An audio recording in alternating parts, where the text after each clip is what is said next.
Hello friends, आप सभी का स्वागत है इस यूट्यूब चैनल में। आज हम बात करने वाले हैं हरियाणा स्टाफ सिलेक्शन कमीशन के सीईटी एग्ज़ाम 2025 के बारे में। जैसा कि आप देख पा रहे हैं नोटिफिकेशन में, इसकी लास्ट डेट 12 जून 2025 रात्रि के 11:59 तक दी गई हुई है। उसकी फ़ीस जमा करने की लास्ट डेट 14 जून 2025 को शाम को 6 बजे तक कर सकते हैं। जैसा कि नोटिफिकेशन में रजिस्ट्रेशन प्रोसेस में बताया गया है कि ऐसे अभ्यर्थी जिन्होंने सीईटी 2022 जो कि 5 से 6 नवंबर 2022 को आयोजित हुआ था, ऐसे अभ्यर्थी अपने पुराने सीईटी रजिस्ट्रेशन नंबर से लॉगिन करके फॉर्म को फिलअप कर सकते हैं। ऐसे अभ्यर्थियों को नया रजिस्ट्रेशन करने की आवश्यकता नहीं है।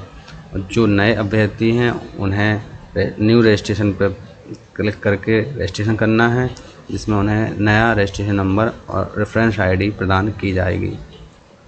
जैसा कि इसमें बताया गया है कि वन टाइम रजिस्ट्रेशन .haryana.gov पे हमें रजिस्ट्रेशन करना है सीईटी का। और क्वालिफ़िकेशन की बात करें तो यहाँ पे 10+2 या उसके इक्विवेलेंट क्वालिफ़िकेशन रखी गई है, जो कि ग्रुप सी पोस्टों के लिए एलिजिबल है।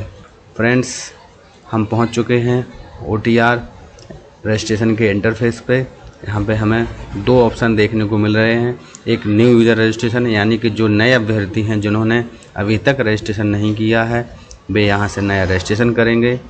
और एक दूसरा इंटरफेस दिया हुआ है यूज़र लॉगिन, यानी कि ऐसे अभ्यर्थी जो पुराने अभ्यर्थी हैं या जिन्होंने अभी रजिस्ट्रेशन कर रखा है, वो यहाँ से डायरेक्ट लॉगिन कर सकते हैं। लॉगिन करने के लिए हम यहाँ पे क्लिक करेंगे। यदि हम पुराने अभ्यर्थी हैं और हम अपना रजिस्ट्रेशन पासवर्ड भूल गए हैं तो हम यहाँ से फॉरगेट पासवर्ड पे क्लिक करेंगे, जिससे हम अपना पासवर्ड रीसेट कर सकते हैं।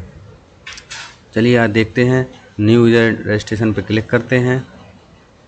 क्लिक करने के साथ ही हमें कुछ इस तरीके का इंटरफेस देखने को मिलेगा, जहाँ पे एक वैलिड मोबाइल नंबर और एक मेल आईडी लगाने के लिए कहा गया है। नीचे स्क्रॉल करते हुए हम आने पर यहाँ पे एक डिक्लेरेशन मिलेगी। डिक्लेरेशन पर क्लिक करेंगे, accept and process to register पर क्लिक करेंगे। क्लिक करने के साथ ही हमें इस तरीके का एक इंटरफेस मिलेगा, जहाँ पे सीईटी 2025 का वन टाइम रजिस्ट्रेशन किया जाना है। सबसे पहले हमें एक मोबाइल नंबर भरना है और गेट ओटीपी पे क्लिक करना है। मोबाइल ओटीपी को यहाँ पे भरने के साथ मेल आईडी भरना है, फिर री एंटर मेल आईडी भरना है, गेट ओटीपी पे क्लिक करना है और ओटीपी को फिल करना है। यहाँ पे हमें पासवर्ड भरना है।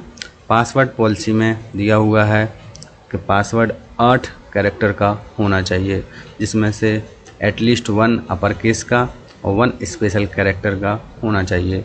डेमो के तौर पे आपको स्क्रीन पे पासवर्ड दिखाई दे रहा है, जिससे आप अपने हिसाब से पासवर्ड बना सकते हैं। लास्ट में वेरिफिकेशन कोड डालने के बाद रजिस्टर एंड प्रोसीड पर क्लिक करना है। लॉगिन करने के साथ ही यहाँ में एक इस प्रकार का एक दूसरा पर्सनल डिटेल का इंटरफेस देखने को मिलेगा, जिसमें कहा गया है have you participate in CET 2022, यानी कि आपने 2022 में यदि पार्टिसिपेट किया है तो यस पे क्लिक करेंगे। यस पे क्लिक करते ही यहाँ पे हम अपना रजिस्ट्रेशन नंबर डालेंगे और डेट ऑफ बर्थ डालेंगे। डेट ऑफ बर्थ डालने के बाद गेट डिटेल्स पे क्लिक करेंगे, जिससे हमारा सारा ब्यौरा खुल जाएगा। यदि हम अपना रजिस्ट्रेशन भूल चुके हैं तो forget previous CET registration ID पे क्लिक करेंगे। यदि हमने सीईटी नहीं दिया है तो हम इस पर नो पे क्लिक करेंगे। नो पे क्लिक करते ही हमारा फुल नेम, हाई स्कूल की मार्कशीट के according date of birth, father's name, mother's name, Aadhaar number, re enter Aadhaar number, gender, marital status, 2 पहचान चिन्ह भरेंगे हम, यानी कि 2 बॉडी मार्क भरने के साथ सेव एंड नेक्स्ट पे क्लिक करेंगे। इसके बाद एड्रेस वाले सेक्शन में अपना एड्रेस भरेंगे, स्टेट सेलेक्ट करेंगे, डिस्ट्रिक्ट सेलेक्ट करेंगे, सिटी या सेक्टर सेलेक्ट करेंगे, पोस्ट ऑफिस भरेंगे और पिन कोड भरेंगे। और यहाँ पे हम यस पे क्लिक करते ही हमारा परमानेंट और करस्पॉन्डेंस एड्रेस सेम दर्ज हो जाएगा। नेक्स्ट सेक्शन में हम कैटेगरी इन्फॉर्मेशन देंगे, यदि हमारा निवास हरियाणा का है तो यस पे क्लिक करेंगे और सर्टिफिकेट नंबर भरेंगे, इश्यू डेट भरेंगे, इश्यूइंग अथॉरिटी नेम भरेंगे और सर्टिफिकेट को अपलोड करेंगे और यहाँ से हम अपनी कैटेगरी चूज़ करेंगे। इसके बाद पूछ रहा है कि यदि आप कहीं पे काम कर रहे हैं वर्तमान में तो यस पे क्लिक करेंगे, वहाँ इश्यूइंग अथॉरिटी का नाम लिखेंगे, पोस्ट का नाम लिखेंगे, कब से कब तक काम किया है, एक्सपीरियंस लिखेंगे और सर्टिफिकेट को अपलोड करेंगे। यदि काम नहीं किया है तो नो पे क्लिक करेंगे, भूतपूर्व सैनिक रहे हैं यस नो में जवाब देंगे, और यदि हम डिपेंडेंट हैं फ्रीडम फाइटर के तो यस नो में जवाब देंगे, हैंडीकैप हैं तो यस नो में जवाब देंगे, स्पोर्ट पर्सन हैं यस नो में जवाब देंगे, और do you have any criminal cases यानी आपके खिलाफ़ कोई भी आपराधिक मुकदमा दर्ज है तो इस पर हम ओबियसली नो पे क्लिक करेंगे। यदि आप हरियाणा से नहीं हैं तो नो वाले सेक्शन पे क्लिक करेंगे, कैटेगरी ऑटोमेटिक जनरल रहेगी। लास्ट में डिक्लेरेशन पे टिक करेंगे और सेव एंड नेक्स्ट वाले सेक्शन पे क्लिक करेंगे। ये वाला सेक्शन एजुकेशनल क्वालिफिकेशन से संबंधित है।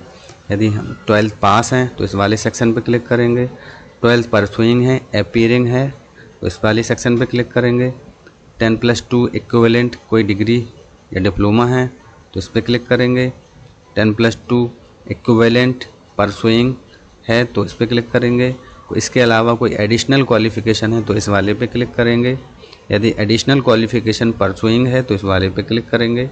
सामान्यतः हम 12th वाले पास सेक्शन पे क्लिक करते हैं।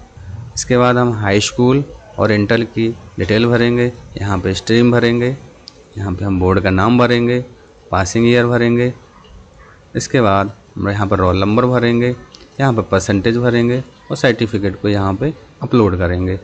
सेम ऐसे ही इंटरमीडिएट वाले सेक्शन में करेंगे, यहाँ पे हम स्ट्रीम भरेंगे, यहाँ पे हम बोर्ड का नाम भरेंगे, पासिंग ईयर भरेंगे, यहाँ पे हम 12th का रोल नंबर भरेंगे, यहाँ पे हम परसेंटेज भरेंगे और यहाँ पे हम सर्टिफिकेट को अपलोड करेंगे। यदि हमारे पास कोई एडिशनल अदर सर्टिफिकेट है उसको हम सेलेक्ट करेंगे, कोर्स का टाइप भरेंगे, स्ट्रीम भरेंगे इसको हम और सर्टिफिकेट का रोल नंबर वगैरह भर के हम इसको सेव एंड नेक्स्ट पे क्लिक करेंगे। फ्रेंड्स, फाइल सेक्शन वाले में हम फ़ोटो को अपलोड करेंगे। फ़ोटो का रेशियो दिया गया है 20 से 100 KB के बीच में, और पिक्सल डायमेंशन 200 से 230 पिक्सल दिया गया है और DPI 200 में बनाना है। हमें साइन को अपलोड करना है और एक अंडरटेकिंग हमें अपलोड करना है जो कि यहाँ पे दिया हुआ है। इस तरीके को हम इसको भर के साइन करके इसको अपलोड करेंगे। फ्रेंड्स, अगले स्टेप में हमें कुछ इस तरीके का फॉर्म फिलअप दिखाई देगा जिस पे सारे डॉक्यूमेंट हम देख सकते हैं, सिग्नेचर देख सकते हैं। फिर पूछा गया है have you filled the form by yourself, तो हम इस पे यस पे क्लिक करेंगे, यस पे क्लिक, इसके बाद डिक्लेरेशन पे क्लिक करेंगे और सबमिट OTR फॉर्म पे हम क्लिक करेंगे। यदि कोई डिटेल हमें लग रही है कि गलत है तो click here to edit OTR form पे क्लिक करेंगे। अगर सब कुछ सही है तो सबमिट OTR फॉर्म पे क्लिक करेंगे। फ्रेंड्स, सबसे इम्पोर्टेंट बात यह है कि यहाँ पे अमाउंट 1000 रुपये आ रहा है, बल्कि अदर स्टेट या जनरल के लिए यहाँ पे 500 रुपये है। यहाँ पे लिखा हुआ है verify citizen resource information department, परिवार पहचान पत्र वगैरह यदि आपके पास है या आधार नंबर है तो क्लेम 50% डिस्काउंट हो जाएगा। तो हमें यहाँ पे वेरीफाई आधार पे क्लिक करना है। जैसे ही हम वेरीफाई आधार पे क्लिक करते हैं हमें कुछ इस तरीके का इंटरफेस दिखाई देता है। यहाँ हम अपना वेरिफिकेशन कोड डालेंगे और सबमिट पे क्लिक करेंगे। आधार वेरीफाई होने के साथ ही आप देख सकते हैं फ्रेंड्स, यहाँ पे जहाँ पे 1000 रुपये आ रही थी फीस, अब वहाँ पे 500 रुपये हो गई है। डिक्लेरेशन पे क्लिक करने के बाद कंटिन्यू टू पे पे क्लिक करेंगे। और सबसे महत्वपूर्ण बात है, यदि आपका पेमेंट डिडक्ट हो जाता है और यही कंडीशन आपकी आती है तो इंस्ट्रक्शन के हिसाब से आप 12 घंटे का वेट कर सकते हैं। चलिए फ्रेंड्स, मिलते हैं दोबारा। अगर आप चैनल पर नए हैं, आपका इन्फॉर्मेटिव वीडियो लगी हो तो आप चैनल को सब्सक्राइब कर लीजिए, वीडियो को लाइक कर लीजिए और कोई समस्या हो तो कमेंट सेक्शन में आप कमेंट करके बता सकते हैं।